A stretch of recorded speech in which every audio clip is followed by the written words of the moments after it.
She had lost her own child and now had nothing left in the world but a single bottle of water. He was a 5-year-old boy who had everything but was now lost and alone. When she gave him that last drop of water, she had no idea he was the son of the state's most powerful billionaire. But the real shock isn't what happened when his father, Mark Donovan, arrived.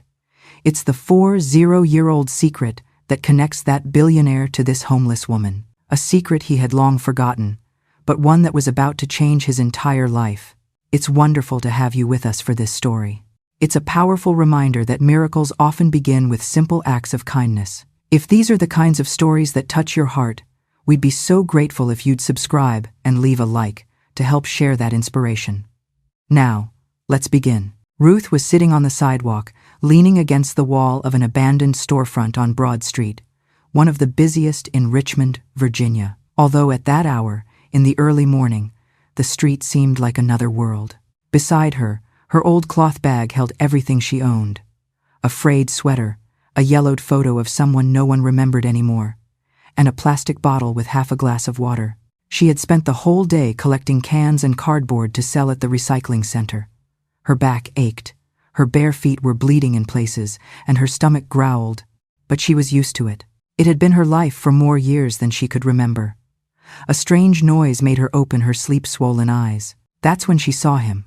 A small boy, maybe 5 or 6 years old, with light brown hair, dirty clothes, and cheeks stained with dried tears. He was walking barefoot, looking around, trembling. Ruth straightened up as best she could. "Boy!" she shouted in a hoarse voice, afraid of scaring him. But the little one stopped, looked at her with those enormous, night-dark eyes, and stood still. "Come here, honey. Come on," she said, slowly raising her hand, as if trying to calm a wounded bird. The boy hesitated, took a step back, but his weakness was obvious.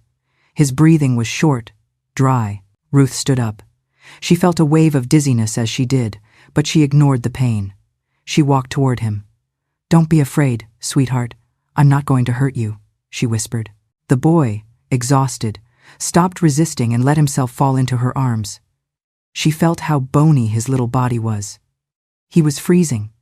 With a slow gesture, she pulled out her plastic bottle. She looked at the little water she had left and sighed. "Here, honey," she said, tilting the bottle to pour the water into the cap, which she used as a makeshift cup. "It's all I have, but it's yours." The boy drank desperately. He stained his chin, coughed a little, but his eyes filled with a spark of relief. She stroked his head slowly. "What's your name, little heart?" she asked, but the boy didn't answer. He just looked at her with a mixture of fear and need. Ruth picked him up as best she could, sitting down against the wall again. She hugged him to give him warmth. Cars passed by occasionally, but no one looked at them. They were invisible. As she rocked him in her arms, Ruth felt a lump in her throat. It had been so long since she had someone to protect, someone to give her warmth to. She felt that, even if just for a few hours, this child was giving her back something she had lost, the right to be someone for someone. The boy, overcome by exhaustion, closed his eyes and fell asleep against her chest. She stayed awake, vigilant, her gaze fixed on the darkness, wondering where this fallen angel had come from and why fate had put him in her path. Footsteps were heard in the distance. 2 young men passed by, drunk, laughing loudly. One of them looked at Ruth and hurled an insult, mocking her appearance. She held the child tighter against her chest without responding. She knew the street showed no mercy to the defenseless. "It's okay, sweetheart. I'm here," she whispered to the sleeping child, even though she knew he couldn't hear. "I'll take care of you. Even if I have nothing, I'll take care of you." She looked out at the avenue. Her head felt heavy, her body, her loneliness. But inside her, something she hadn't felt in a long time was born. A spark. She didn't know who this child was or why he was there, but she was willing to give him the little she had. Because sometimes, when you have nothing left, all that's left is to give love. Ruth couldn't sleep that night. Every so often, she would open her eyes to make sure the little one was still breathing. She stroked his hair with rough hands, full of cracks that bled from the cold. She remembered then that it had been a long time since anyone had touched her with tenderness. She couldn't even remember the last time she heard an "I love you" without ulterior motives. As the early morning advanced and the sky began to lighten over the city, Ruth felt that this child was like a thread pulling her toward her own past, toward a story she always tried to bury. Years ago, Ruth had owned a small brick house in Church Hill. It was modest, but it smelled of fresh coffee in the mornings and warm bread in the afternoons. She had a hard-working husband, Walter, who got up before dawn to drive a city bus, and she had her daughter Clara, a cheerful little girl who followed her everywhere. In those years, Ruth was known by everyone on the block. She helped her neighbors, made pies to sell on the corner, always with a smile. She never imagined that fate could take everything away from her at once. It was a November night. Walter was returning from his route when he was mugged a few blocks from home. A gunshot to the chest ended his life. Ruth barely had time to see the body covered with a white sheet on the street, wet with rain. There was no justice, no culprits, only a cheap casket and a debt that no one would pay for her. The months that followed were worse. Clara fell ill with pneumonia. Ruth had no money for the doctor. She sold her stove, her television, even her wedding rings. By the time she realized it, her house was in foreclosure from a loan she could never pay off. The last night she slept under her own roof, she held her daughter on the cold floor of the empty living room. Clara was barely breathing. The next morning, her little girl didn't wake up. That was the last time Ruth felt that life had meaning. Since then, her home had been the sidewalks, the bridges, the parks. She walked with a wrinkled photo of Clara in her bag, like proof that she once had something to lose. As she remembered all this, sitting on the sidewalk of Broad Street, Ruth felt her chest tighten. She stroked the head of the boy who was still asleep, oblivious to his improvised protector's nightmare. "Oh, Clara," she whispered. "If you could see this little angel, he's just as skinny as you were." She realized she was talking to herself, as she so often did, but this time it wasn't madness or delirium. It was memory mixing with reality, without asking permission. The boy stirred and opened his eyes. His gaze met hers. Ruth smiled with moist eyes. "Don't be afraid, my heaven," she told him. "I'm not going to let anything happen to you. This is the moment everything changes. After losing her entire world, fate has put another child in her arms. You can just feel that powerful mother's instinct, buried under so much pain, coming right back to the surface. But Ruth has no idea who this boy is, or the powerful, dangerous world that is already tearing itself apart to find him. But a part of her knew the street was treacherous. She had to find help. She couldn't stay there forever. She looked around. The morning traffic was beginning to fill the avenue. People walked by quickly, without looking at anyone. She tried to stand up, carrying the child. Her knees protested, but she managed. She walked toward a newsstand. The vendor, a skinny man, looked at her with distrust. "Mr. Carl," she said, "do you have any stale bread or anything?" "Mr. Carl shook his head. "You know I can't, Ruth. My boss will yell at me. If I give it to you, he'll dock my pay." She nodded, resigned. "Don't worry. God bless you." She returned to the sidewalk, sat down again. The boy watched her as if he knew she was fighting for him. Ruth smiled at him, although inside she felt defeat sticking to her skin. But this time, for the first time in years, she had a reason to get up again. "We're going to be okay, honey," she murmured, as if saying it could make it real. The boy's name was Liam. He was 5 years old, although his round face, now smudged with grime, made him look even smaller. His short life had been spent far from sidewalks and cold dawns.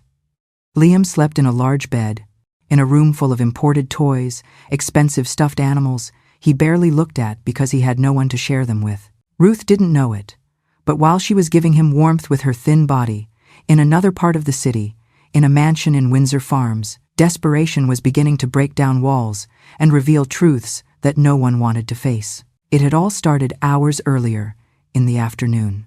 Liam was in the backyard of the house, playing with his red remote-control truck. Near him, the nanny, Haley, a 6-year-old woman, was looking at her phone, paying no attention. Inside the mansion, loud voices could be heard, the usual argument between Mark Donovan and his wife, Catherine. One more fight, one of those that never ended. Haley glanced sideways toward the dining room window. For a moment, she felt anger. She, who had raised Liam since he was born, was ignored, treated like furniture. She had no family, no one, and those screams reminded her every minute of how little she mattered there. Liam, curious as always, approached the garden gate.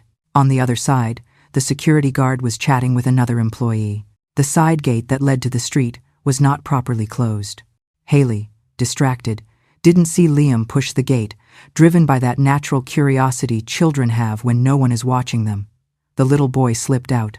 First, he walked onto the sidewalk, looking at everything with wide eyes, amazed to see cars, trees, and people passing by. He had never set foot outside without someone holding his hand.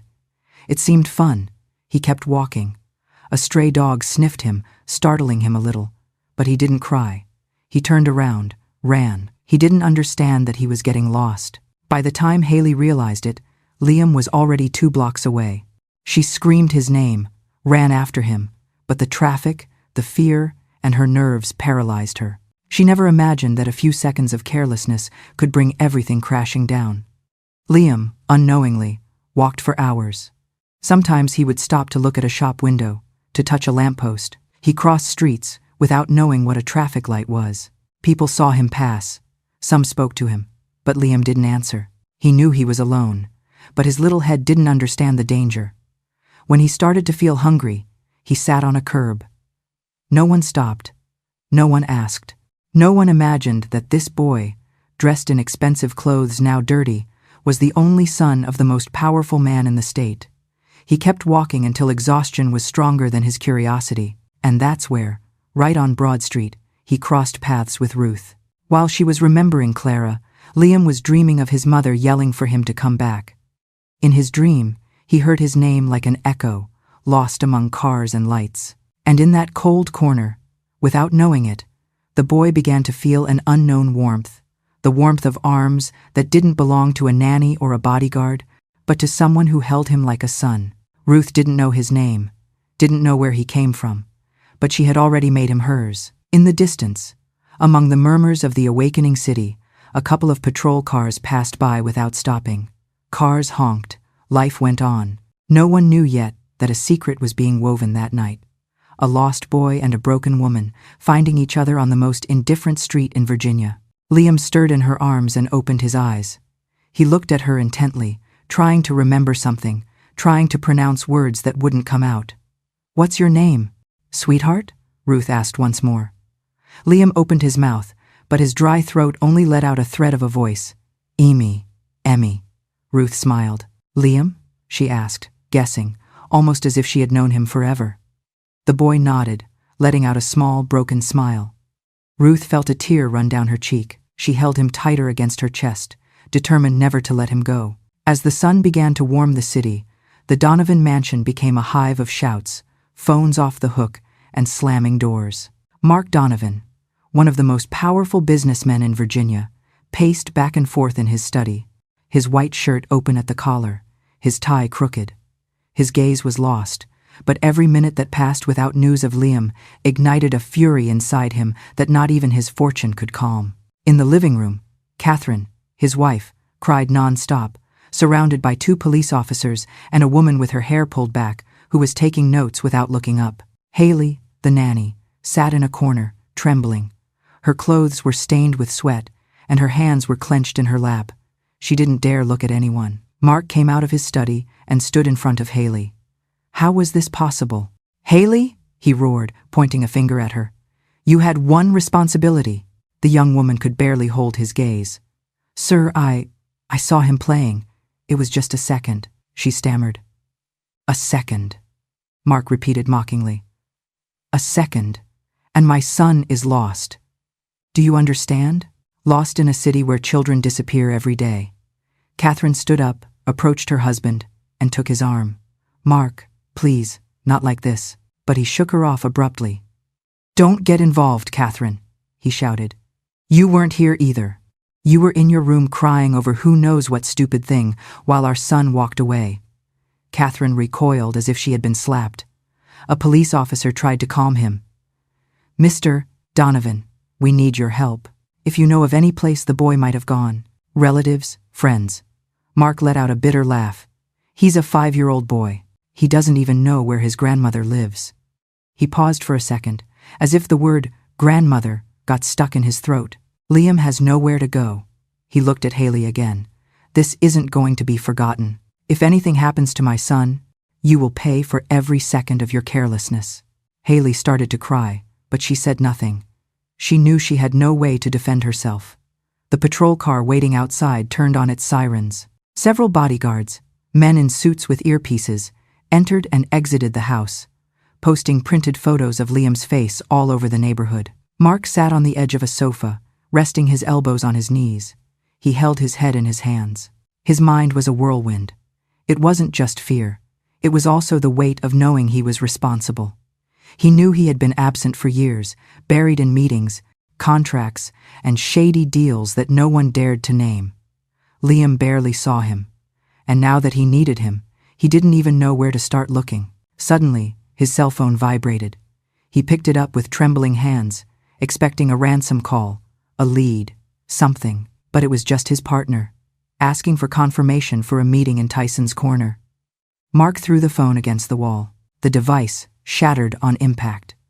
He stood up and looked out the window. From there, he could see the police searching bushes, questioning neighbors, reviewing security cameras. If anything happens to him, he whispered, almost to himself, I swear this city will kneel to give me back my son. Catherine heard him from the hallway. She wanted to approach him, touch his shoulder, tell him everything would be okay, that Liam would turn up. But the trust between them had been gone for years. She stayed still, swallowing her words. In the kitchen, Haley, her face buried in her hands, felt an idea pierce her mind like an arrow. If Liam didn't appear, she was lost. She had to do something. But who could she turn to? Or maybe she could. In a corner, the clock read 8 a.m. Time was running out for everyone like a knife. The mansion, usually enormous and silent in the early mornings, was now a cage of guilt, secrets, and fear. Meanwhile, out there, among cars and sidewalks, Liam was breathing, wrapped in the arms of a woman who had lost everything except her capacity to give love. Ruth walked slowly down Broad Street, carrying Liam in her arms as if he were a fragile treasure. Every step hurt her hip and her back, but she didn't stop. The boy looked at her with heavy eyes, overcome by hunger and exhaustion. Every so often, she would adjust his head on her shoulder and whisper soft words to him, as if he were her own granddaughter, Clara, brought back to life in her arms. The Richmond sky was filling with gray clouds. Rain was coming. Ruth knew they couldn't stay exposed for much longer. She stopped in front of a diner that was just opening. She smelled the scent of bacon and eggs which twisted her empty stomach. She looked in her bag for a few loose coins, but only found a bottle cap and a broken button. She looked at Liam. The boy was breathing with difficulty. She approached the cook, a sturdy man in a white apron. "Could you spare a piece of toast for my grandson?" she asked in an almost inaudible voice. The cook looked her up and down, frowning. "Can't, ma'am. Nothing's free here. Sorry." She lowered her head. She didn't insist. She readjusted the boy in her arms and kept walking. She walked until the avenue turned into a maze of narrow streets. She passed a supermarket where security shooed her away before she could even go inside to take shelter. She looked for a park, but it was full of dogs and aggressive homeless men. Finally, she decided to take refuge under a highway overpass on I-95 near an abandoned construction site. There, among damp cardboard and graffiti, Ruth settled Liam on an old sack she found lying around. The boy curled up, trembling. She sat beside him, watchful. She knew the night would be hard. In that part of the city, under the bridges, shadows lurked, waiting for the defenseless to take even their dignity. As the sun set, Ruth scanned the surroundings. She saw two young men in hoodies arguing over some empty cans. In the distance, a group of addicts was starting a makeshift fire with rotten wood.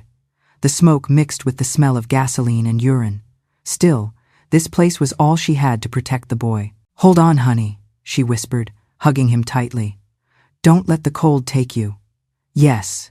Liam opened his eyes for a second, mumbled something unintelligible. Ruth put her ear to his little mouth, but she couldn't make out any words.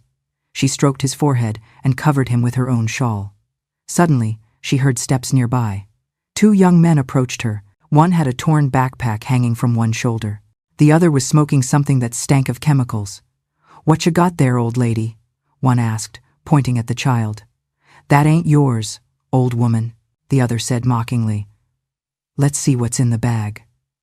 Ruth stood up, placing herself in front of Liam. "I don't have anything," she answered firmly, holding their gaze. One of them got so close she could smell his sour breath. "You better not, old lady, because if you do, you're screwed." She took a deep breath. Inside her chest, something awoke. It wasn't bravery. It was pure necessity. "Don't mess with my grandson. I have nothing. Take my shoes if you want, but don't touch him." The guys laughed. One reached out to grab her cloth bag, but Ruth reacted like a wildcat. She pushed him with all her strength, enough to make him stumble backward. "Damn crazy old woman," the other one shouted, raising his hand as if to hit her. But a patrol car passing on the overpass turned on its flashing lights. The reflection of the lights scared the two, who took off running, disappearing among the concrete pillars. For the first time in years, Ruth wasn't just surviving, she was protecting. That motherly instinct, buried deep inside her, just roared back to life. But escaping two thugs is one thing. Surviving the coming days with a child everyone is looking for, that's another. Ruth breathed a sigh of relief, trembling inside. She sat down again next to Liam, who was still asleep, oblivious to the danger they had just dodged. "I won't let anyone touch you, my heaven," she whispered in a broken voice. "Even if it costs me the last thing I have." The cold began to seep through the gaps in the bridge. She held him, closing her eyes, praying silently for the night to pass quickly. She had no plan, no one to turn to, she only had faith, and Liam. Meanwhile, in another part of the city, posters with the boy's photo were beginning to cover lampposts, walls, and windows. The police were flooding avenues, subway stations, bus stops. But under that bridge, no one imagined that the most wanted child was sleeping, protected by a woman who had nothing left to lose. As soon as dawn broke, Richmond woke up to a photo repeated on every bus stop and wall in the capital. Liam's face, with those big eyes and that unruly hair, accompanied by the word "missing" in red letters that seemed to scream at everyone. At the Donovan mansion, Mark paced back and forth in front of a table full of lit cell phones, police frequency radios, and open laptops with maps of the city. He had deep dark circles under his eyes. He hadn't slept a wink all night. Next to him, two of his most trusted men, Keith and Dennis, both ex-military, coordinated calls with the police, the National Guard, and even reporters. "Mr. Donovan," Dennis said, taking off an earpiece to speak to him. "We reviewed the cameras in the Windsor Farms and West End areas. They saw a child alone, but the clothes don't match." Mark didn't answer, just slammed his fist on the table. Catherine, sitting on a sofa, watched him from afar. She had a cold coffee in her hands, but she didn't even taste it. Haley, the nanny, was locked in the kitchen, watched by a security guard who didn't take his eyes off her. Keith approached Mark cautiously. "Sir, are you sure there's no possibility of kidnapping? We haven't received any calls. There's no ransom note." "He wasn't kidnapped," Mark growled. "He was lost by you, all of you." Keith fell silent.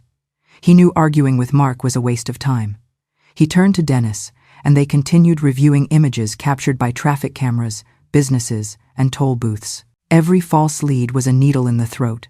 Outside, 4 patrol cars were circling the nearby neighborhoods. Each officer carried a stack of flyers with Liam's photo and the promise of a reward that Mark had multiplied by 5 that same morning. Meanwhile, under the bridge, Ruth woke up with a stiff back. Liam was still asleep, pressed against her side, breathing with difficulty. In the distance, the murmur of the city starting up could be heard: engines, honks, and street vendors shouting their offers. She looked around. She knew she couldn't stay there much longer. She stood up with effort, shook the old sack where the boy slept, and checked that no one was watching her. Then she decided to move. She picked him up carefully. Liam opened his eyes, looked at her without understanding, but said nothing. "Let's go, my heaven," she said in a low voice, kissing his forehead. "We can't stay." She left the bridge, dragging her bare feet on the sidewalk, with Liam clinging to her neck like a koala. She walked to Hull Street Road. On a corner, she saw a 7-Eleven. She approached the door, looked inside, and felt a pang of shame. She knew if she went in, they would kick her out, as always. Instead, she waited by the door until a young man came out with a coffee in his hand. "Young man," she said, holding out her hand without letting go of the child. "Can you spare a pastry for this little angel?" The young man glanced at her, shook his head without a word, and kept walking.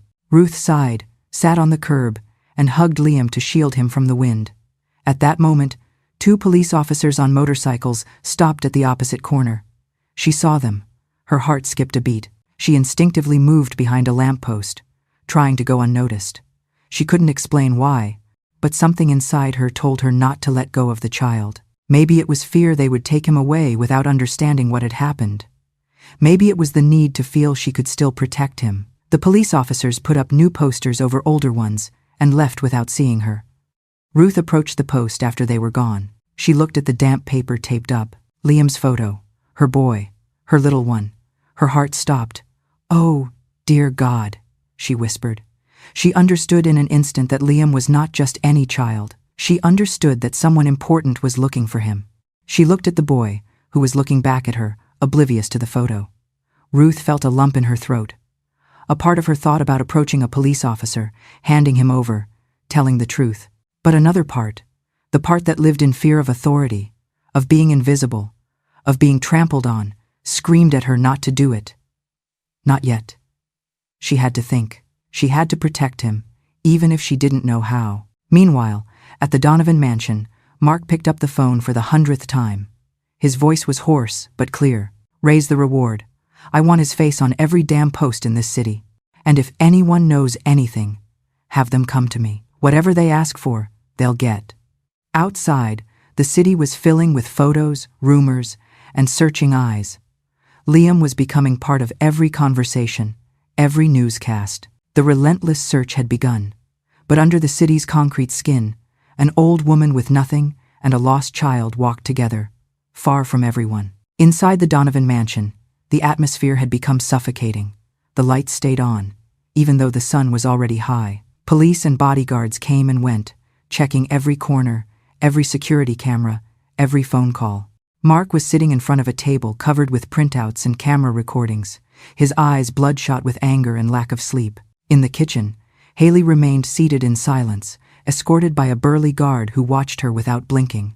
Her gaze was fixed on her hands, which wouldn't stop shaking. Every slam of a door made her flinch. Every nearby footstep was a shot of anxiety in her chest. Suddenly, Catherine entered the kitchen. Her hair was pulled back hastily, and the dark circles under her eyes made her almost unrecognizable. She stopped in front of Haley and looked at her as if searching for the truth written on her face. "Haley," she began, containing her rage. "Tell me the truth. What happened?" Haley looked up, but she couldn't hold Catherine's gaze. "Ma'am, I was with Liam, I swear. I got distracted for 1 second. Catherine slammed her open palm on the table, making the empty cup in front of Haley rattle. "Don't tell me it was a second. You lost him," she yelled, forcing her to look up. "Why was the gate open? Who opened it?" Haley felt her throat close up. A cold sweat ran down her back. She looked at the guard, then at Catherine, then at the door. She swallowed hard.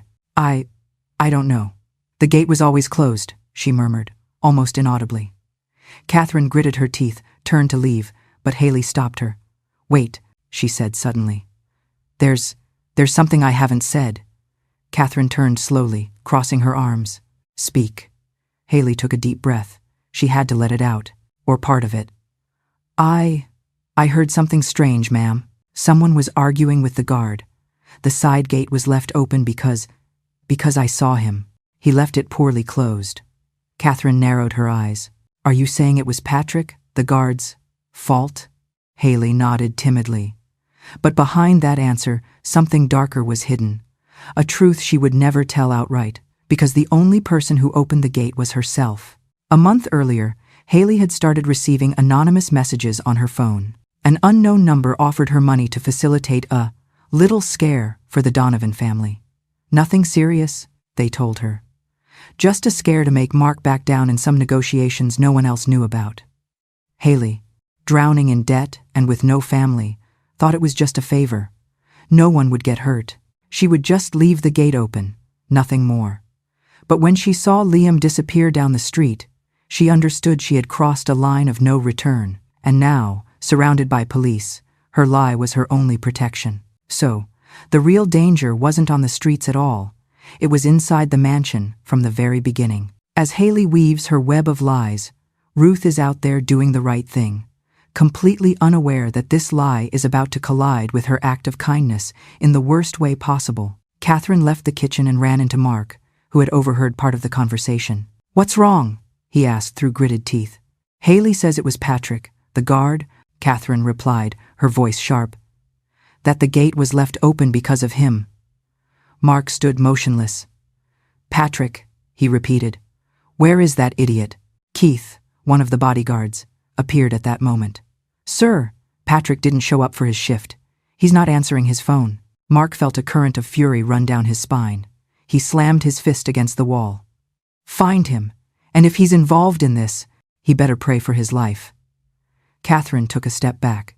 She looked at Haley one last time, as if she could read her mind. But Haley averted her gaze, holding her wrist tightly to keep it from shaking. Meanwhile, under the bridge, Ruth was trying to find some food. She had walked to a small market in Southside Richmond. She rummaged through the trash cans behind a sandwich stall. Between stale bread and banana peels, she found a half-squished bread roll. She broke it carefully and offered it to Liam, who was watching her with wide eyes. "Eat, my heaven," she said. "It's not much, but it will give you strength." The boy bit into the bread slowly.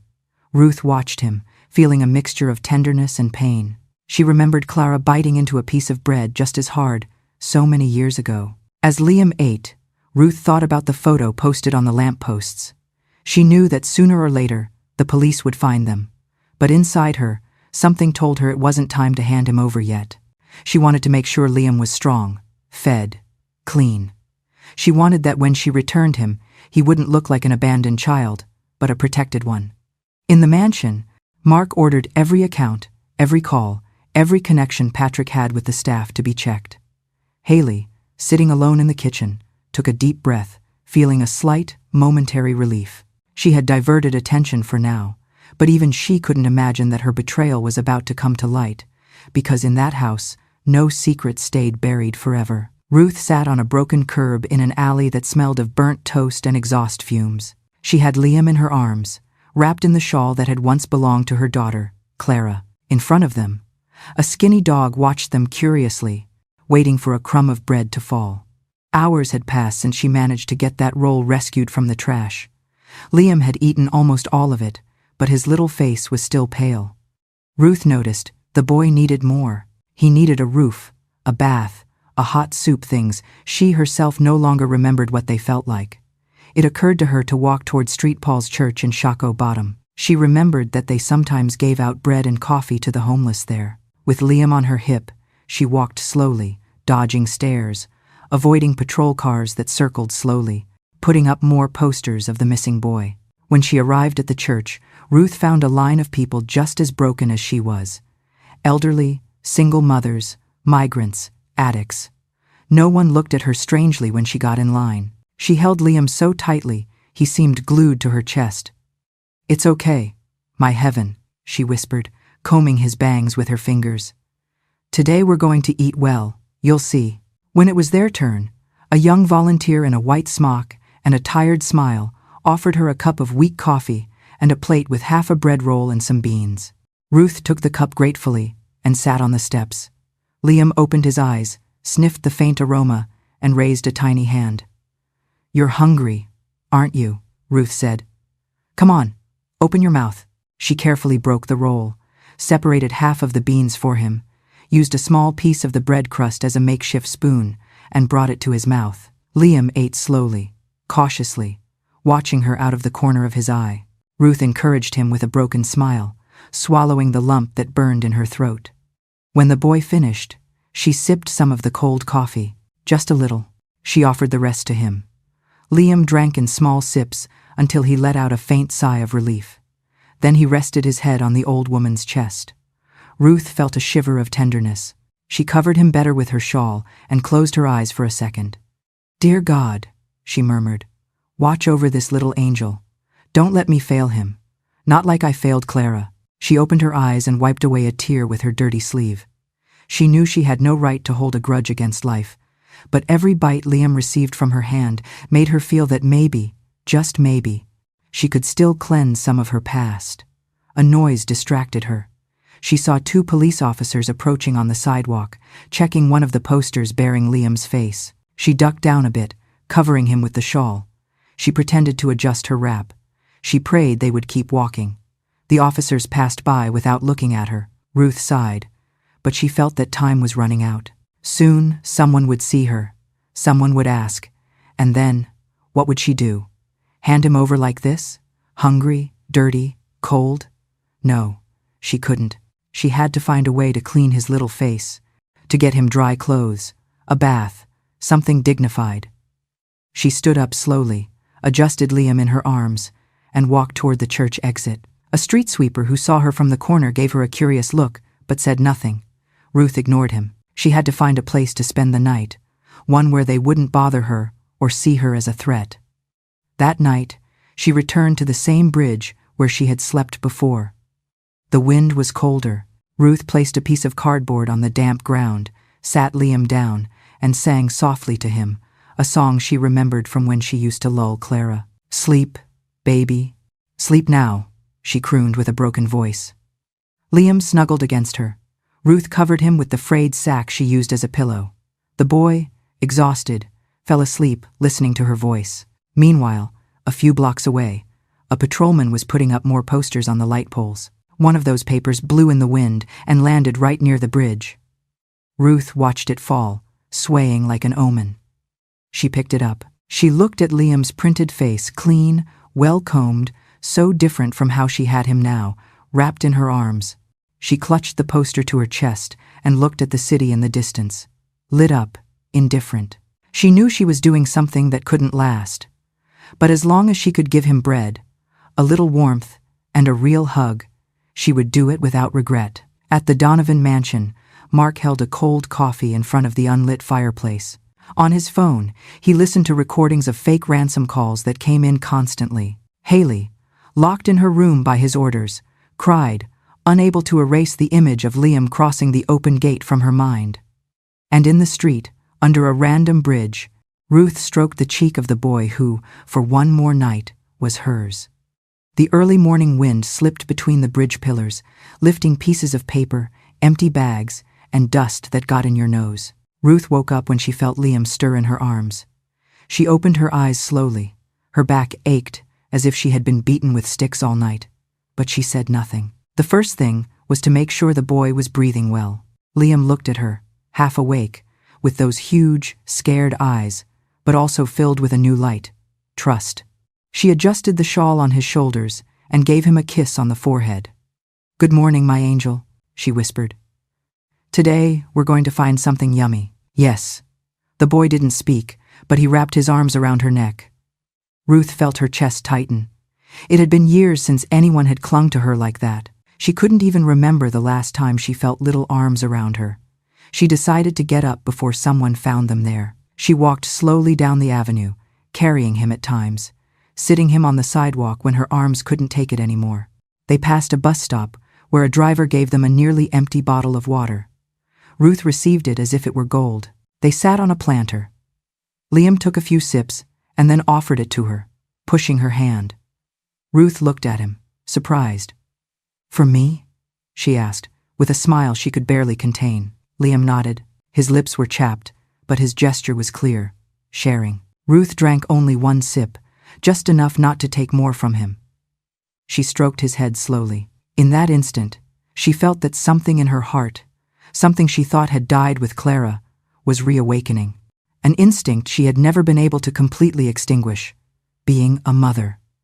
"My Clara," she murmured, not realizing she was speaking aloud. "You sent me this little angel, didn't you?" Liam looked at her curiously, as if trying to understand her words. With his tiny hand, he stroked her chin. Ruth froze, swallowing hard so a sob wouldn't escape. No one ever touched her face.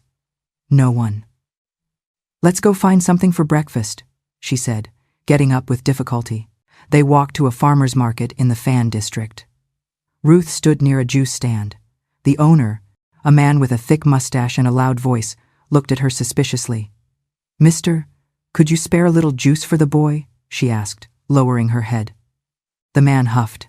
"I don't give credit or handouts, lady," he replied, serving a juice to a customer. "If you're not paying, move along." Ruth took a deep breath. "God bless you, sir," she replied without arguing. She turned around with Liam holding her hand. As they were about to walk away, an older woman, a customer at the stand, approached her. She was carrying a shopping bag full of vegetables.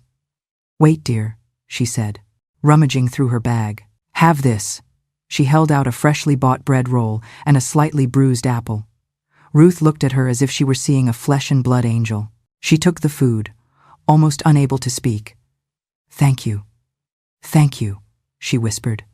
The woman smiled faintly, patted her arm, and walked away. Ruth sat in a corner of the sidewalk, broke the apple into small pieces. Liam received them as if they were candy. He chewed slowly, concentrating, while Ruth watched him eat, saving every gesture in her memory.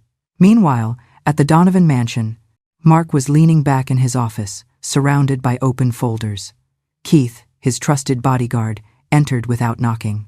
"Sir, we checked the calls. We have something," he said, leaving some papers on the desk. Mark looked up, his eyes red from lack of sleep. "Speak," he ordered. Keith took a deep breath. "The nanny, Haley. We found strange messages on her phone from a private number, small but frequent transfers. It's possible she facilitated something, an escape, a planned accident." Mark clenched his fists. He felt a new rage, mixed with guilt. He slammed the desk, knocking over a coffee cup. "Don't let her leave," he roared. "I want Haley to tell me everything, now." Meanwhile, on the sidewalk, Ruth took out a wrinkled photo of Clara from her bag. She showed it to Liam, who looked at it curiously. "She was my little girl," she told him, her voice breaking. "Her name was Clara. She went to heaven when she was your age." Liam didn't fully understand, but he stroked the photo with a small finger. Then he looked up and snuggled into her lap. Ruth felt the world stop for a second. She understood, without needing words, that Liam saw her as something more than a stranger. He saw her as a grandmother. She closed her eyes, and for the first time in years, she wished with all her heart that night would not come, that this moment would last forever. As Ruth and Liam rested on that sidewalk in the Fan District, the sun rose slowly between old buildings and gnarled trees that offered little shade. The city moved indifferently. Food truck vendors shouted their offers, the city buses rumbled by, and a couple of uniformed children ran past, heading to the nearest elementary school. Liam was sleeping, resting his head on Ruth's legs. She combed his hair gently, brushing a sticky lock of sweat and grime from his forehead. She couldn't help but smile every time he sighed, as if dreaming of a safe place. It was then she heard a whistle. She turned and saw a man with a broom and an orange vest, a city street sweeper. He was pushing his trash cart, looking around. As he passed them, he stopped for a second. "Everything okay, ma'am?" he asked, with no ill intent. His voice was tired but kind. Ruth nodded nervously. "Yes, young man. Just resting a bit." The street sweeper noticed the child, stared at him. He bent down a little, straining his eyes. He had the missing poster seared into his brain. He had seen it plastered even in the bus station bathrooms. "Hey," he said, lowering his voice. "What's the boy's name?" Ruth felt a chill run up her spine. She pressed Liam against her leg, as if trying to hide him. "He's my grandson," she replied, inventing quickly. "His name is Leonido." The street sweeper frowned. He looked at the dirty clothes, the dust-covered face, the mismatched shoes. Something didn't add up. "He's not the boy they're looking for, is he?" he asked, pulling a crumpled flyer from his back pocket. He unfolded it and showed the photo. Liam, neatly combed, in a pristine white t-shirt and a shy smile. Ruth swallowed hard. She didn't know what to say. She looked at the photo, then at the street sweeper, then at the child. She felt her heart beating so hard it hurt her throat. "No, young man," she stammered. "My grandson is with me." "That's not him." The street sweeper straightened up, suspicious. He looked around as if looking for a police officer. Ruth noticed. She stood up abruptly, waking Liam, who opened his eyes, startled. "Thanks for your concern," Ruth said, forcing a smile. "But we're leaving now." The street sweeper watched her go down the street, hugging the child. He took out his old cell phone, hesitated for a moment, and dialed. "Hello? Police?" "Yes. I think I just saw the boy you're looking for." Ruth felt in the air that something was breaking. She walked faster. The sleepy child clung to her neck. She turned down a side street to lose herself among street stalls and trees. Her steps led her to Main Street Station. She blended into the crowd waiting for a bus, trying to get lost. She knew they were looking for her. She knew that sooner or later, someone would find her. But she didn't want to hand him over like this. Dirty, skinny, trembling. She had to think, and fast. "It's okay, my heaven," she whispered to Liam. "They're not going to take you from me." "No. Not yet." A few blocks away, a patrol car received the call. 2 police officers turned on their sirens and sped toward the address the street sweeper gave. Mark, from his office, heard the call filtered through his private police radio. He shot up. "Move!" he yelled to his men. "Tell Dennis to get there before the police."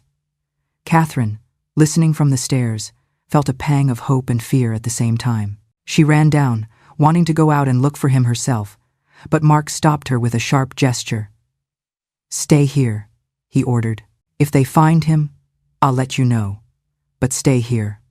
Meanwhile, in the street, Ruth sat on a planter in front of the bus station. The noise of the horns, the shouts of the ticket vendors, and the exhaust fumes almost made her dizzy. Liam, tired, rested his head on her chest. "Just a little longer, sweetheart," she told him. "I just want them to see you looking good, so they don't think that I—" She didn't finish the sentence. She knew no one would believe her. No one listens to a broken old woman in old clothes with a lost look in her eyes. No one. She stood up, crossed the street with Liam holding her hand, and went into a public restroom. There, she turned on the faucet of a broken sink and wet a ragged handkerchief. She sat Liam on the edge of the sink. "Close your eyes, my heaven," she asked. And she began to clean his little face slowly, removing the crust of dust, the grime, the bits of dried bread. The boy endured it silently. Ruth combed his hair with her damp fingers. She looked at him and could barely hold back her tears. He looked so much like Clara, it hurt. Outside, 2 police officers were checking the people passing through the terminal. They asked vendors, taxi drivers, bus drivers. They showed Liam's photo. One of them approached the restroom, opened the door for a moment. Ruth held her breath. Her heart pounded in the silence. The police officer looked inside, saw an old woman hunched over a child, and walked on without stopping. Ruth breathed again. She knelt in front of Liam, took his little face in her hands. "Forgive me, sweetheart," she whispered. "I just want that when you go back to your family, they know I took care of you, that I didn't hurt you, that I loved you like my Clara." Liam, not fully understanding, gave her a tiny smile, a minuscule gesture that, for Ruth, was enough. Outside, the sirens continued to roam the city. Every minute, the net tightened. And meanwhile, inside that dirty bathroom, an old woman was giving a child back, something that not even millions of dollars or armored SUVs could give him. The dignity of feeling loved. The Richmond air seemed to be cut with a knife. That afternoon, traffic had stopped on Staples Mill Road, and the patrol sirens mixed with the shouts of vendors and impatient horns. Under the shade of a gnarled tree, Ruth walked with Liam by the hand. The boy, clean for the first time in days, seemed more alert, although his eyes were still swollen and his clothes dirty. After leaving the public restroom at the terminal, Ruth had decided she couldn't keep running. She looked at Liam and felt her chest torn in two. On one hand, her instinct to protect him until the very last second. On the other, the certainty that sooner or later, someone would come for him. The sun began to set behind the buildings when Ruth sat on the curb of a side street in the Scott's Addition neighborhood. She took the last half of the bread roll she had saved like a treasure from her bag. She broke it in two and gave it to Liam. The boy took it without protest and began to bite it slowly. "Just a little longer." "Sweetheart," Ruth told him. "They're going to take you home. You're going to go back to your mom, your dad. You're going to sleep warm." The boy watched her as he chewed, not fully understanding, but trusting. Ruth felt her throat close up. There was no way they would believe someone like her. Who was going to listen to a broken old woman saying she only wanted to take care of him? It was then she heard footsteps behind her. She turned, saw the same street sweeper from the market, now accompanied by 2 police officers. The man pointed with a finger, as if apologizing with his eyes. The officers approached slowly. One of them, a young man with a serious face, spoke to her in a firm but calm voice. "Ma'am, good afternoon. Can we speak with you?" Ruth stood up abruptly, placing herself between Liam and the police. She wrapped her arms around his shoulders, as if her body could stop the world. "I didn't do anything to him," she said quickly, her voice breaking. "I didn't touch him. I just gave him bread, water. I just took care of him." The officer nodded gently, as if trying to calm a frightened dog. "It's okay, ma'am. We know who he is. We want to take him to his father. Nobody is saying you did anything wrong." But Ruth didn't move. Liam, sensing the tension, grabbed onto her shawl, burying his little face in her side. She stroked him reflexively. "Don't take him like this," she begged. "Let me go with you. I want to hand him over. I want to explain." One of the officers spoke into his shoulder radio. "Central, we have the minor. He is safe. We are with the woman who found him. Notify the family. We are awaiting instructions." He looked at Ruth with a neutral expression, waiting for the response to come through his earpiece. Back on the street, Ruth trembled as she watched another patrol car arrive. Liam was still clinging to her like a koala, not understanding the commotion. One of the police officers tried to separate him gently. "It's okay, champ," he told the boy, forcing a smile. "We're going to take you home. Your dad is coming for you." But Liam wouldn't let go of Ruth. On the contrary, he clung to her tighter, as if he understood this was their last moment. The old woman felt her skin burn with anguish. "My boy, listen to me," she whispered in his ear. "You're going to be okay. Don't cry. They're going to love you so much." "Yes." The boy lifted his little face and, with a weak voice, said the word that broke her heart. "Nana." The police officer looked at her, surprised. Ruth let out a small sob, covering her mouth with her hand. No one had called her Nana, not since Clara. A black SUV screeched to a halt at the curb. The back door opened, and Mark got out before the driver could help him. His tie was loose, his shirt wrinkled, his face distraught. Catherine got out behind him, stumbling with emotion. Mark stood still when he saw his son clinging to the body of a barefoot old woman in clothes that were nearly rags. For a second, he forgot to breathe. Then he advanced with heavy steps, as if afraid a single movement might shatter the scene. "Liam," he murmured. The boy looked at him, confused, but didn't let go of Ruth. She stroked his cheek one last time with a trembling hand. "There's your daddy, my heaven," she said in a low voice. "Go with him." Liam stayed still until Catherine knelt in front of him, holding out her arms. "My love, my life, come to Mommy." The boy hesitated, looked at Ruth. The old woman nodded, holding back her tears. Liam then let go slowly and took 2 steps toward Catherine, who hugged him with such force it seemed she wanted to merge with him. The boy is back with his mother, but he seems more lost than ever. This should be a happy ending, but you can just feel the tension building. Something is about to go terribly, terribly wrong. Mark stood in front of Ruth. He looked at her as if he didn't know what to say. But instead of gratitude, his gaze was a mixture of rage, confusion, and something darker, something no one understood yet. The police kept their distance, waiting for instructions. A news photographer who had tagged along snapped a photo of the moment. The lost boy returning to his mother's arms, and behind them, almost invisible, the woman who had given him the only thing she could offer warmth. In that instant, Ruth felt something inside her break, but she didn't regret it. Even if it hurt down to her bones, she had done the right thing. Mark stood in front of Ruth, motionless, staring intently at this woman who was hugging his son as if he belonged to her. Catherine was still on her knees with Liam pressed to her chest, crying with relief and murmuring words the boy barely understood. But Mark, instead of feeling gratitude, felt something boiling inside him. It wasn't just the guilt of having lost his son. It was the humiliation of finding him like this dirty, clinging to a woman who, in his eyes, was just some homeless person. In his mind, the image twisted. What was his son doing in the arms of this stranger? Why hadn't anyone protected him sooner? Why was no one from his world able to keep him safe? "Ruth, with her head bowed, held his gaze for just a second. Her eyes were swollen, her lips chapped from dryness. Still, she took a step forward. "Sir," she said in a trembling voice, "I didn't do anything wrong. I took care of him. I gave him bread, water, I covered him at night." Mark narrowed his eyes, as if every word were gasoline on the fire of his rage. He advanced until he was so close that Ruth could smell the expensive scent of his cologne, mixed with cold sweat. "Where did you find him?" He spat the question, his voice low but cutting. "He was alone on Broad Street," Ruth stammered. "He was cold, hungry. Mark interrupted her. "And what were you doing there?" he asked, barely blinking. "Why didn't you turn him in immediately? What did you want? A reward?" Ruth opened her mouth, but she didn't know what to say. She took a step back, as if the accusation had pushed her. Catherine, still hugging Liam, looked up, noticing Mark's tone. "Mark, stop," she said in a thin voice. "Don't you see she saved him?" But he ignored his wife. He pointed at Ruth as if branding a criminal. "This woman had my son for days without saying anything," he growled. "How long did you plan to hide him?" "Why?"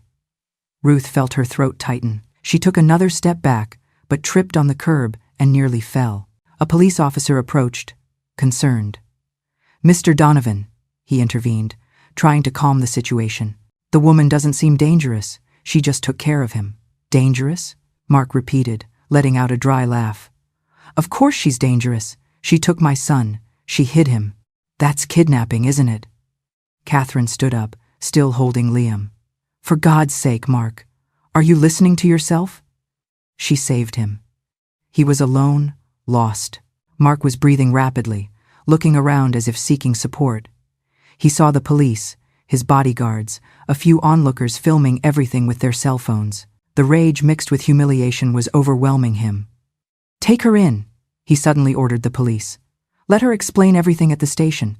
If she's innocent, let her prove it." "No, please," Ruth murmured, feeling her legs give way. "I didn't kidnap him. I just took care of him." Liam, hearing her voice, grew agitated. He looked at his father, then at Ruth, and stretched a small hand toward her. Nah, he said, barely audible. Ruth's heart broke when she heard him. She tried to get closer, but two police officers gently took her by the arms, trying to separate her from Liam. "I didn't do anything to him," Ruth insisted through sobs. "I didn't do anything to him. I didn't do anything to him." Catherine watched, horrified. "Mark, stop this," she yelled, clutching Liam. "This is senseless. Are you crazy?" But Mark wasn't listening. He pointed at the old woman as if she were a real threat.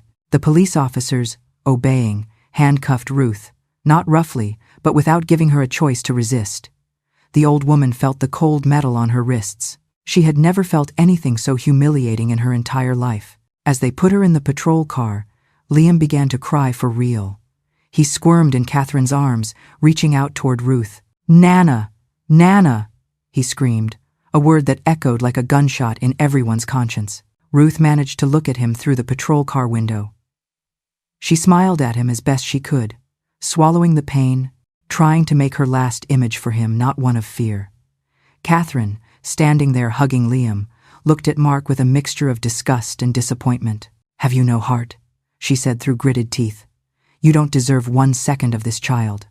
Mark, breathing heavily, didn't respond. He just watched the patrol car disappear into traffic, taking away the only person who had protected his son when everyone else had failed. Ruth sat in the back of the patrol car, her handcuffed hands resting on her lap. The rattling of the car and the murmur of the police radio mixed with an icy lump in her throat. Every pothole felt like a reminder. She was alone again. But this time, the loneliness was worse because she was being torn away from something that had given her life back for a few days. Liam, the young police officer sitting next to her, glanced at her. He didn't have the hard look of the others. He looked uncomfortable. At a red light, he lowered his voice, as if the driver shouldn't hear. "Ma'am," he said, "don't worry. At the station, they'll see you didn't do anything wrong. The kid loves you. That helps." Ruth nodded but said nothing. Her gaze was fixed on her chained hands, on the dirt caked under her nails. Suddenly, a thought pierced her like a bullet. What would Clara say if she saw me like this? While the patrol car wound its way through avenues and streets toward the Richmond police precinct, at the Donovan mansion, Liam was crying inconsolably. Catherine sat in the living room, holding him, trying to calm him, while the boy screamed between sobs. "Nana! Nana!" Mark paced back and forth, the crying like a needle drilling into his ear. He wanted to get closer, but Catherine shot him a cold, hateful look. "Don't you dare touch him," she snapped. "The only thing he needs right now is to feel like he wasn't just torn away from the one person who truly took care of him." Mark opened his mouth to reply, but he couldn't. For the first time in a long time, the words were stuck. He looked at Liam. He felt something like guilt, but he buried it quickly. He couldn't afford weakness, not in front of his people, not in front of Catherine. Catherine, meanwhile, stroked Liam's head, her heart broken in 1,000 pieces. The exhausted boy finally fell asleep in her lap. Even so, from time to time, he murmured something in his sleep. "Nana." Back in the patrol car, Ruth arrived at the precinct. They took her out carefully, almost as if they felt guilty for handcuffing an old woman. As she entered, several people stared. A couple of desk officers stopped typing as they watched her pass, dragging her feet, staring at the floor. A captain with a prominent belly received her behind a desk, covered in empty coffee cups and stained folders. "Full name," he said without looking up. Ruth swallowed. "Ruth Miller. Age? 68, I think." The captain finally looked up. He looked her up and down. His voice was curt. "You're accused of kidnapping. But from the looks of it, you don't even have bus fare. What were you hoping to get?" Ruth lowered her head. "I didn't kidnap him. I found him. I just took care of him." He was cold. The captain sighed, as if he'd heard it all before. He took notes, gestured to another officer, and they sent her to a small holding cell in the back. A freezing little room with a concrete bench and a torn mattress. Ruth sat there as the lock clicked shut, the sound echoing the finality of her life. She looked at her hands, raw from the cold, now red on the wrists where the cuffs had been. Decades ago, she had lost her home. Then, she had lost her child. Now, she had lost the one thing she thought was gone forever: her dignity. She was no longer just invisible. She was a criminal. She had failed Clara, and now she had failed this new boy by not being able to protect him from... What? From kindness? In that silence, she could only think of one thing. I hope Liam is okay. Fed, clean, safe. I hope he doesn't hate me for leaving like this. Outside, one of the officers called Mark. "Mr. Donovan, the woman is in custody. They say she'll be presented to the district attorney tomorrow. Do you want to press formal charges?" Mark was silent on the phone. He looked at Catherine, who was still sitting with Liam asleep on her chest. He thought about saying yes, to proceed with everything, to make her pay for the kidnapping. But something inside him began to crack. What are you going to tell your son when he's older? The thought echoed in his head. "Just leave her there tonight," he finally replied, his voice cold. "We'll see tomorrow." He hung up without waiting for a reply. He stood at his study window, watching the city night light up with millions of lights. But inside, everything was darker than ever. In the cell, Ruth lay down on the mattress, covering herself with her own shawl. She closed her eyes. She wasn't afraid of jail. She wasn't afraid of the night. She was only afraid that Liam would think she had abandoned him, just like everyone else.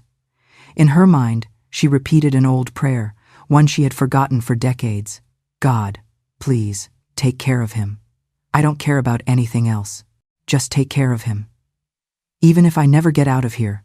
And so, clinging to her worn-out faith, Ruth fell asleep between cold walls that couldn't contain the only thing she had left: her love for the child who had made her feel like a mother again. The night passed slowly, like a clock without hands. Ruth dozed fitfully on the hard mattress, clutching her frayed shawl. She woke up startled every so often, convinced she heard Liam's little voice calling her Nana, but it was just the wind whistling through the cell's broken window. On the other side of the city, Liam wasn't sleeping well either. Every time he closed his eyes, he woke up crying, murmuring the same word that burned Catherine inside. She rocked him, tried to calm him, but nothing worked. At dawn, Catherine got up from the sofa in Liam's room, where she had spent the entire night by his side. She walked to the master bedroom, where Mark was sitting on the edge of the bed, sleepless, scrolling through his phone, his face gaunt with dark circles. "We need to talk," she said bluntly. Mark didn't answer, just kept staring at the screen as if reading something important. Catherine took a deep breath. "You can't leave her there," she said firmly. "You know perfectly well she didn't kidnap him. You know she was the only one there when you, and all of us, failed." Mark looked up. His eyes were dry, but his jaw was tense. "Catherine, don't start." "I won't be quiet," she interrupted, taking a step forward. "Your son is only saying her name. Did you hear him? Liam barely speaks, and when he does, he's asking for his Nana. What are you going to tell him when he asks for her?" Mark tossed the phone onto the bed with a thud. "You don't understand anything. She could have asked for ransom, called the press, used him to blackmail us. She had him for days, and she took care of him," Catherine retorted, raising her voice for the first time in years. "What do you think, Mark? That she sold him? That she hid him? That she abused him? She fed him stale bread and covered him under a bridge. The only thing she did was protect him." Mark stood up, frowning. Catherine didn't back down an inch. "If you go through with this," she said, lowering her tone but staring him down, "you will destroy what little is left of this family. Liam won't forget. And when he's old enough to understand that you threw her in jail, he will hate you even more than he already fears you." Mark opened his mouth to argue, but the words wouldn't come. Catherine seized the silence. "I'm going to the precinct," she said sharply. "I'm going to talk to whoever I have to. If you won't withdraw the complaint, I will." Mark sank back onto the bed, defeated. He put his hands to his face. A barely audible whisper escaped between his fingers. "What am I doing?" Catherine left him there, without another word. Mark stood alone in the master bedroom, the silence of the mansion suddenly deafening. He was no longer a billionaire. He was just a man who had been called a coward by his own wife. He walked to Liam's room. The door was open. The bed was empty, but the faint scent of the boy lingered, a scent of fear and sweat that his own mother hadn't been able to comfort. He saw the expensive stuffed animals, the fleet of toy trucks, a kingdom of wealth that had failed to keep one small boy safe. He thought of his own words on the street. "That's kidnapping." He heard his own voice ordering, "Take her in." He had done it out of rage, out of humiliation, out of a deep, sickening shame that his son had been found in the gutter. And then the voice of his wife echoed, "He will hate you." He sank onto the small chair by Liam's bed, the one Catherine had sat in all night. He looked at his own manicured hands, the same hands that signed billion-dollar deals, had signed off on the arrest of a homeless woman. A woman who had done what his guards, his alarms, and his money could not. She had kept his son alive. For the first time, it wasn't about the press or the scandal. It was about the cold, hard fact. He had been cruel. And as he sat there, in his son's empty room, the armor of his pride finally cracked, and he felt the unbearable weight of his own failure. This is the moment. Alone, in the silence, the billionaire's armor finally cracks. But realizing the truth is one thing. Making it right is another. Is it already too late for him to fix what he's so cruelly broken? She grabbed her purse, went down the stairs, walked out the front door, and got into the family SUV. She gave the driver quick directions. Richmond Police Headquarters, and fast. Meanwhile, in the cold cell, Ruth opened her eyes when she heard the gate being unbarred. A young, serious officer motioned to her. "You have a visitor," he said. Ruth sat up as best she could. Her knees ached, her wrists marked by the handcuffs. She walked slowly down the damp hallway to a small, makeshift office where a desk separated her from the person she least expected to see. Catherine Donovan. Catherine stood up abruptly when she saw her. She wasn't wearing any makeup. Her face was tired, but her eyes were clear, firm, determined. "Mrs. Ruth," she said, swallowing her emotion. "I'm Catherine, Liam's mother." Ruth remained standing, unsure whether to sit or run. She lowered her gaze. "How is the boy?" she asked, her voice barely a thread. "He's fine. Thanks to you," Catherine replied bluntly. "And that's why I'm not going to let you spend one more minute in here." Ruth looked at her, incredulous. "But your husband." "My husband doesn't get to decide this," Catherine interrupted firmly. I do. Liam only says your name. He won't eat without you. He won't sleep without you. And if I don't bring you to see him, he's going to break. Ruth felt a tremor run down her spine. But I don't want any trouble. I just wanted to take care of him. He was cold. He was hungry, she stammered, trying to explain what no one was asking. Catherine took her hand across the desk. Ruth felt those soft hands, wearing rings she had never dreamed of wearing. But she didn't feel distance. She felt gratitude. I know, Catherine said. And that's why, when you get out of here, I want you to come home with me. I want you to see Liam. I want you to help me get him to sleep peacefully again. Ruth swallowed, speechless. The idea of seeing him again seemed like a miracle she didn't dare touch. She brought her other hand to her mouth, stifling a sob. Catherine let out a sigh and turned to the officer waiting in the doorway. I want to withdraw everything. Now, if there's paperwork, I'll sign it. The officer nodded and hurried down the hall. Ruth looked at her as if she were an apparition. Why are you doing this, ma'am? She asked, trembling. Catherine took a deep breath. Because you gave him what neither I nor anyone else could. Love, without expecting anything in return. In that instant, Ruth felt something in her chest, so hard and dry for years, crack open like a luminous fissure. She closed her eyes and, inside, she prayed that Clara could see her, that she knew that even if it was for a child that wasn't hers, she had become a mother again. Outside, Mark Donovan stared out his office window, unaware that a few blocks away, the truth he had tried so hard to ignore was already taking root. The morning wore on while, at the Richmond Police Headquarters, officers signed papers and made copies in a hurry. Ruth sat next to Catherine on a cold metal bench. Around her, the precinct's routine continued. Police officers bringing in handcuffed detainees, secretaries arguing with lawyers, the constant murmur of ringing phones.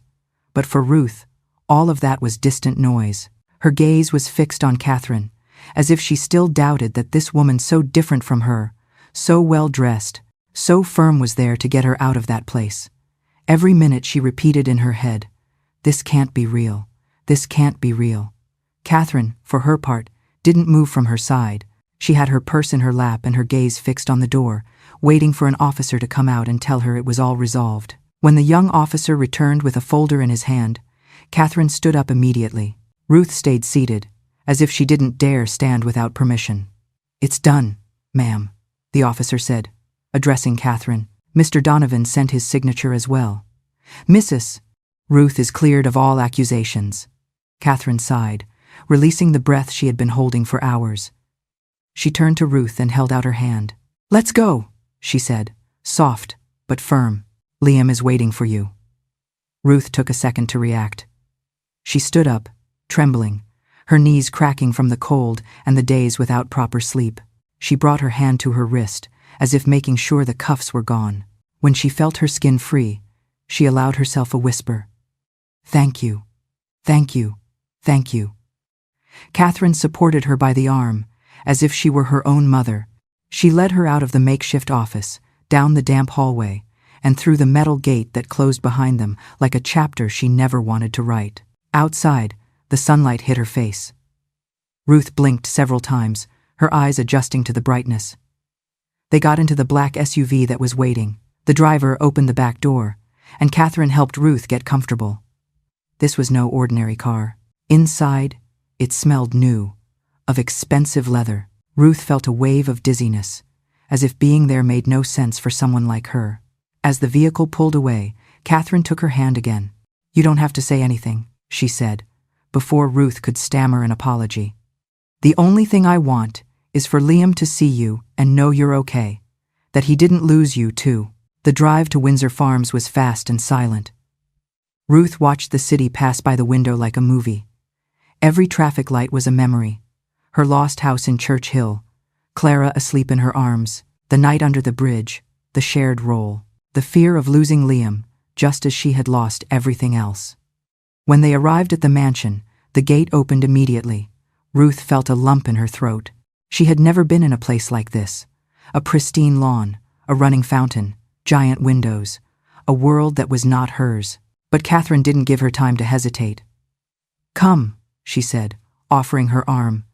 Liam is in his room. They entered the house. The floor shined.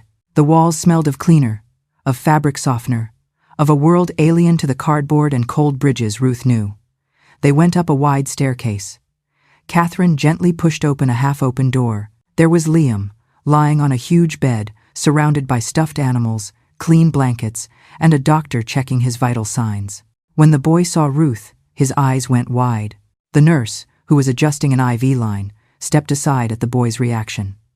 "Nana," Liam whispered, his voice hoarse. Ruth felt her chest would burst. She took a step forward.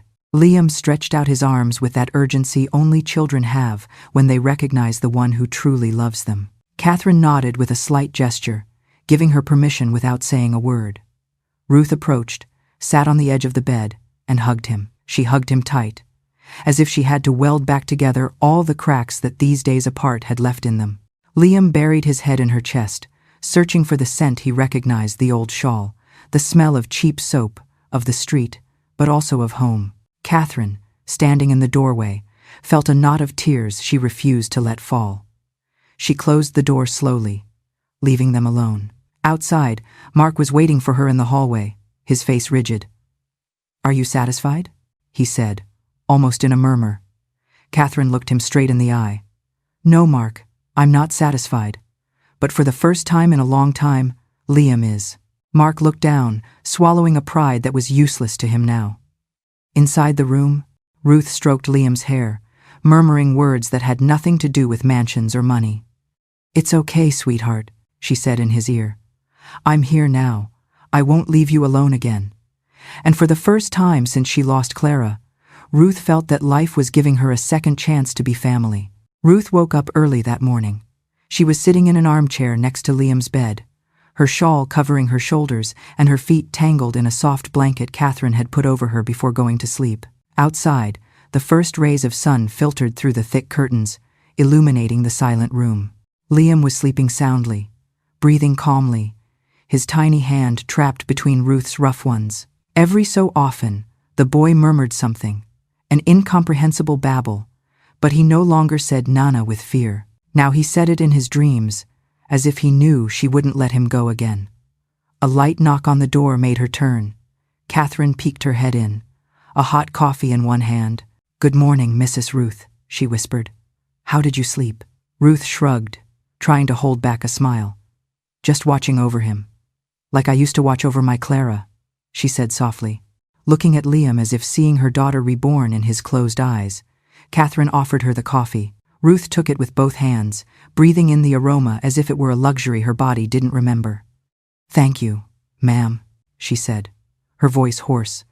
"Thank you for letting me stay." Catherine shook her head gently. "You don't have to thank me," she replied. "It's the least we can do." A soft silence settled between them. Ruth took a sip, feeling the warmth restore a bit of her strength. Outside, the mansion was quiet. But beneath that, calm, something bigger was beginning to move, the truth that Mark could no longer contain. Downstairs, Mark was meeting with 2 police detectives and his lawyer. The pressure from public opinion had exploded on social media. The media had leaked the photo of Ruth in handcuffs and the story of the boy being found under a bridge with her.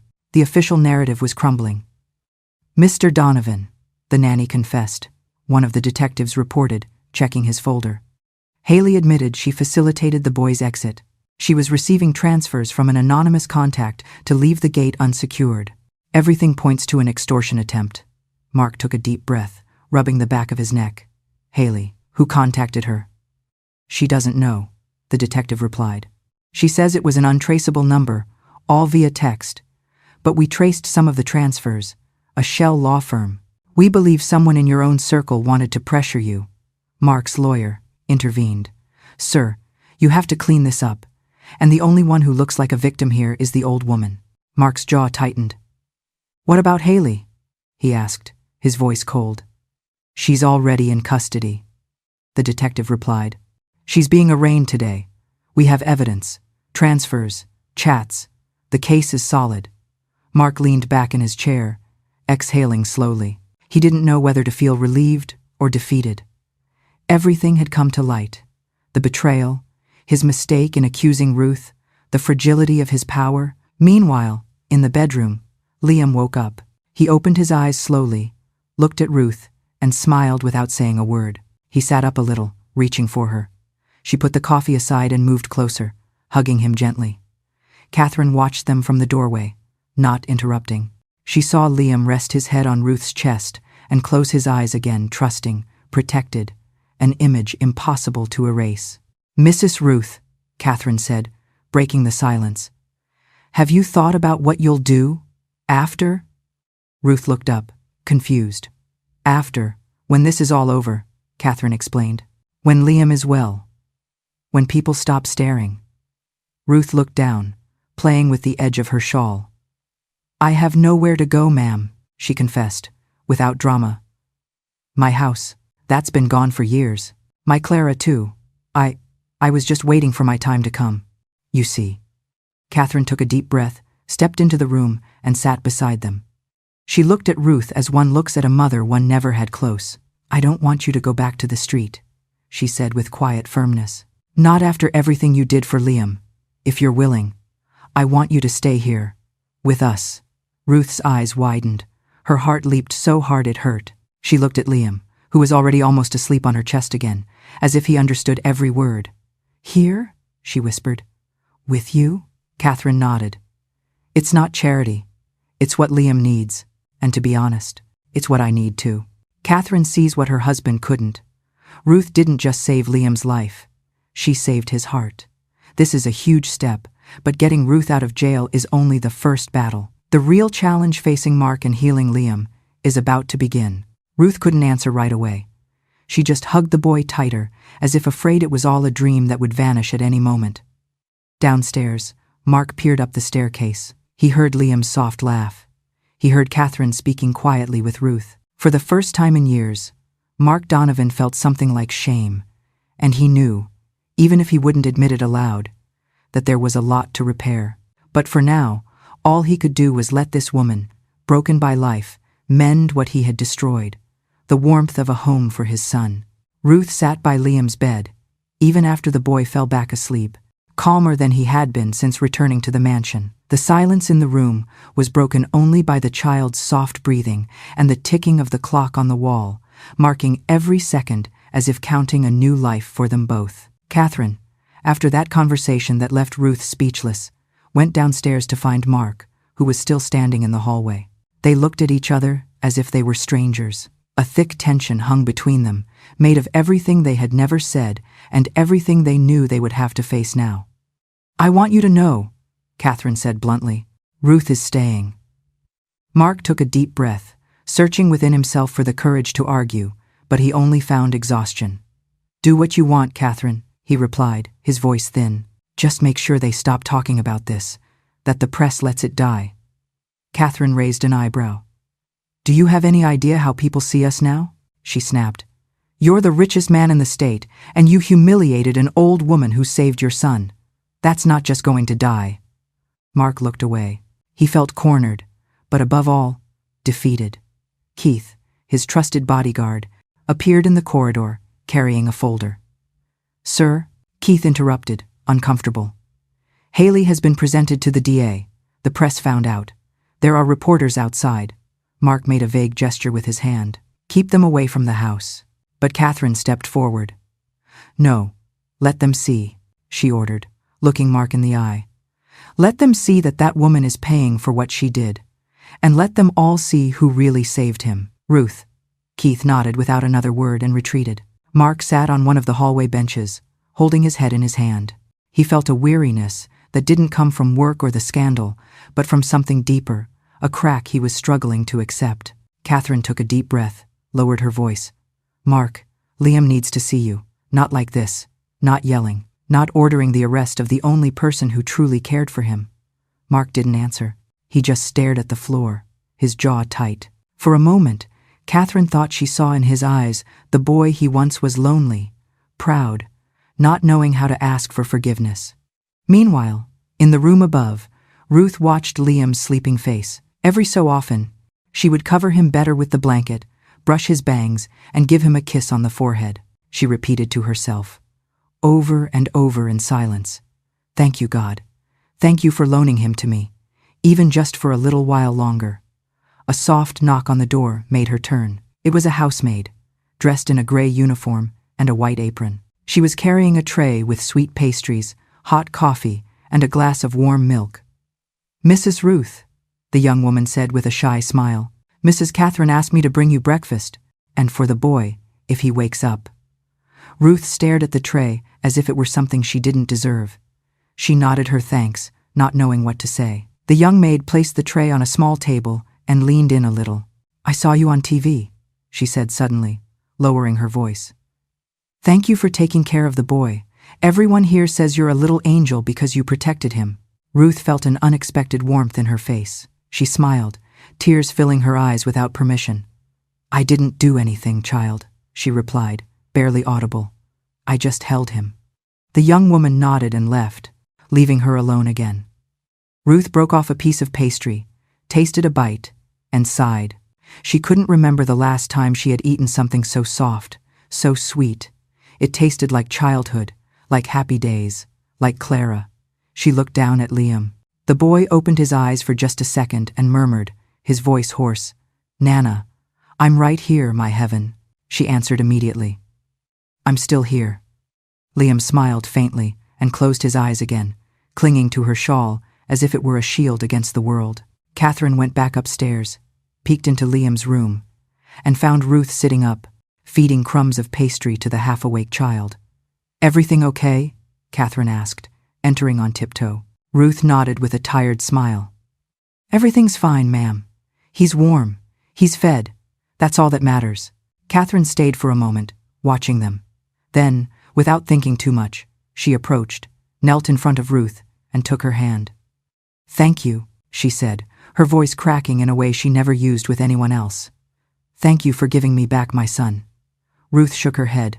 "Don't thank me, ma'am. I needed him too." That gesture, those intertwined hands, sealed something that Mark, downstairs, couldn't put into words. The old woman he had tried to erase was becoming the heart of his family. And out there, as the reporters aimed their cameras, the entire country was beginning to understand who the woman who saved Liam Donovan really was. The day dawned differently at the Donovan mansion. After so many dark nights, the air felt lighter, though charged with something no one there quite knew how to name. Shame, atonement, hope, maybe all at once. Outside, the press was massed at the front gate. Cameras, microphones, reporters broadcasting live. Since the truth had come out, the story had gone viral. The woman who saved the son of the richest man in the state, the homeless old woman, the improvised nana of a boy who couldn't say any other word. Upstairs, Ruth was helping Liam finish his breakfast. The boy, bathed and wrapped in a new pajama set with bears on it, nibbled at pieces of sweet pastry while holding tightly to the end of her shawl. Every time someone tried to move it, he clung tighter. Catherine entered the room quietly, her steps soft so as not to startle. She was wearing a light sweater, her hair pulled back. She sat on the edge of the bed and spoke in a low voice. "Mrs. Ruth," she said, "Mark is going to speak to the media today. He's going to apologize. He wants you to be by his side." Ruth froze, a piece of pastry in her hand. She looked at Catherine as if she didn't understand. "Apologize? For what?" she asked softly. "I don't need him to be humiliated for me, ma'am. I don't want shame for anyone." Catherine shook her head. She took her hand gently, as if speaking to her own mother. "It's not humiliation. It's justice. People need to see who you really are. Not a kidnapper. Not an invisible homeless person. You are the woman who saved Liam." Ruth looked down. She felt Liam, beside her, rest his head on her arm. She stroked him behind the ear. "If it's for him, I'll go," she whispered. "For Liam, I'll go wherever you say." Downstairs, Mark adjusted the knot of his tie in front of a mirror. Keith was giving him instructions. The front patio was full of journalists, cameras rolling, microphones ready. There would be no script, no filter. Mark took a deep breath, as if swallowing his own pride. When Catherine came down with Ruth and Liam by the hand, the silence was total. Liam ran toward his father, but halfway there, he stopped, looked back at Ruth, and held up a hand.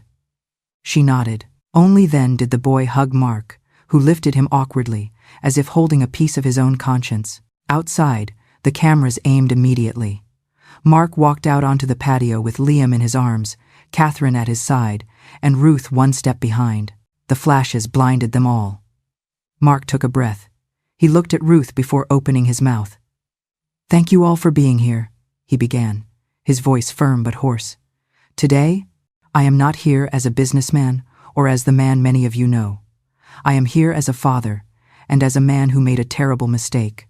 He turned his head toward Ruth, who was breathing deeply, her head held high.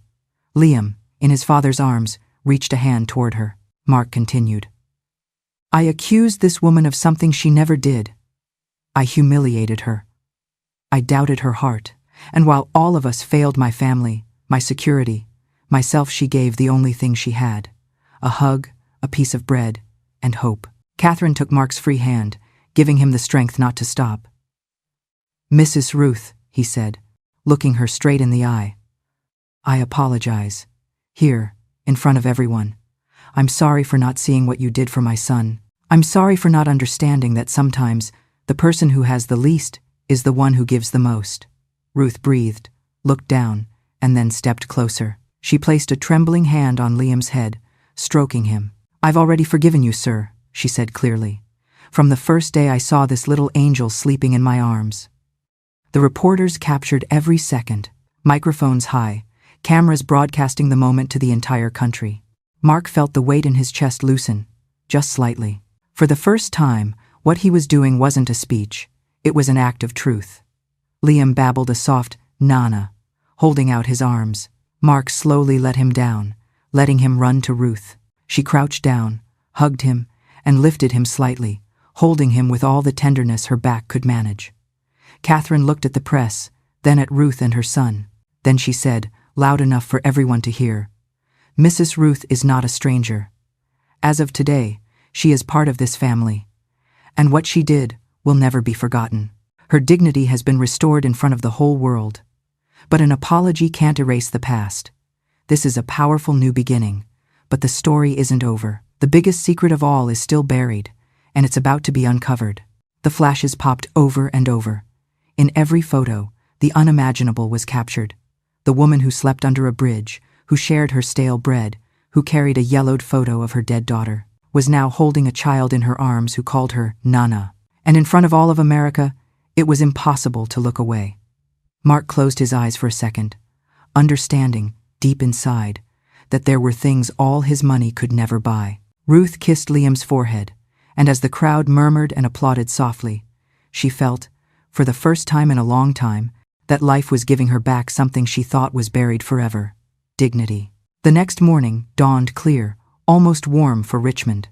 Inside the Donovan mansion, for the first time in many days, there were no shouts, no tense orders, no slamming doors, just the distant murmur of the garden fountain and the echo of a huge house that was slowly beginning to feel like a home. Ruth was sitting on the back terrace. She was wearing a sweater Catherine had lent her and holding a cup of hot coffee in her hands, a luxury that still felt unreal. In front of her, Liam was running after a toy truck. He pushed it hard, laughed, and every so often, he'd look up to make sure she was still there, watching him. Catherine appeared with a basket full of freshly laundered clothes. She stopped to watch the scene. Ruth, with that humble calm, and Liam, playing freely, without fear of getting lost again. "I brought you another shawl," Catherine said, setting the basket aside. "It was my mother's. It was stored in a closet.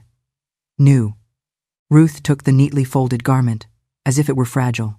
She ran her hand over the soft, perfumed fabric. "It's beautiful, ma'am," she murmured. "But I don't deserve this much." Catherine sat next to her with a warm smile. "You deserve this and much more. You don't know how peaceful I've been since you've been sleeping here." Ruth shook her head with a shyness that betrayed the hard life of someone who never accepted anything for free. "Sometimes I wake up and think I'm still under the bridge, that when I open my eyes, I'll see the street, the cars, the cold." Catherine placed her hand on hers. "You are never going back there." Just then, Liam ran up, sweaty, his cheeks flushed. He hopped onto Ruth's lap as if it were his natural spot. She hugged him and wiped his forehead with the sleeve of her sweater. "Are you tired already, sweetheart?" she asked, in that tender voice, only she knew how to use. Liam nodded and hid his face in her chest. Catherine watched them, understanding that this child, who before didn't even know how to ask for a hug, had found something that no mansion or tutors could give him: true warmth. Inside the house, Mark watched it all from the glass door. He was holding a cup of coffee that had long since gone cold. Keith, his right-hand man, stood behind him. "Sir," Keith said, hesitating for a second. "Everything's settled with the press. Haley is in custody, and the firm that hired her, well, that's being investigated." Mark didn't take his eyes off the terrace, off that impossible picture. His son, laughing in the arms of a woman who was sleeping under a bridge weeks ago. A hoarse whisper escaped his lips.